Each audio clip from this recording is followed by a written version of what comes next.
DMK IT wing பக்கத்தில் EPS குறித்து அவதூறு பரப்பும் வகையில் பொய் செய்திகளை பதிவிட்டதாக அமைச்சர் டிஆர்பி ராஜா மீது சட்ட நடவடிக்கை எடுக்க வேண்டும் என மதுரை மாநகர காவல் ஆணையர் அலுவலகத்தில் அதிமுக முன்னாள் அமைச்சர் செல்லூர் ராஜு, அதிமுக எம்எல்ஏ ராஜன் செல்லப்பா ஆகியோர் மனு அளித்தனர். கூடுதல் விவரங்களோடு இணைகிறார் செய்தியாளர் பாலமுருகன். வணக்கம் பாலமுருகன், முழு விவரங்கள்.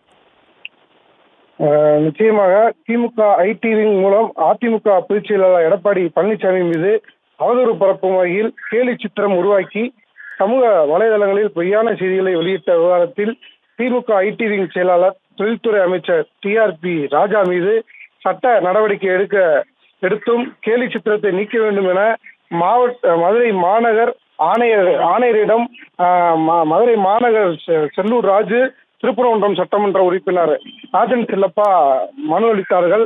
அதில் கூறியதாவது, கீழடியில் அகழாய்வு பணியை முதலில் அறிமுகப்படுத்தியது எடப்பாடி ஆட்சியில்தான்.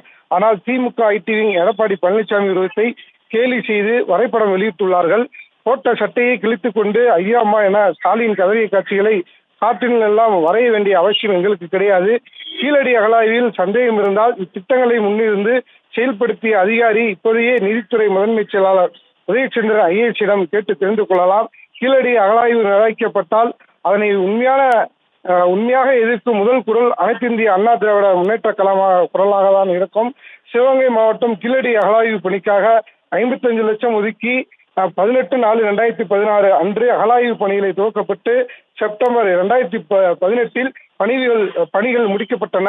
டிஆர்பி ராஜா போன்றோர் தேவையில்லாத விமர்சனங்களை வைத்திருக்கிறார்கள். அவர்கள் மீது சட்டப்பூர்வமான நடவடிக்கை எடுக்க வேண்டும் என்று பல்வேறு கோரிக்கைகளை வலியுறுத்தி முன்னாள் அமைச்சர் செல்லூர் ராஜு மதுரை மாநகர் காவல் ஆணையர் அலுவலகத்தில் புகார் மனு கொடுத்திருக்கிறார். விவரங்களுக்கு நன்றி பாலமுருகன்.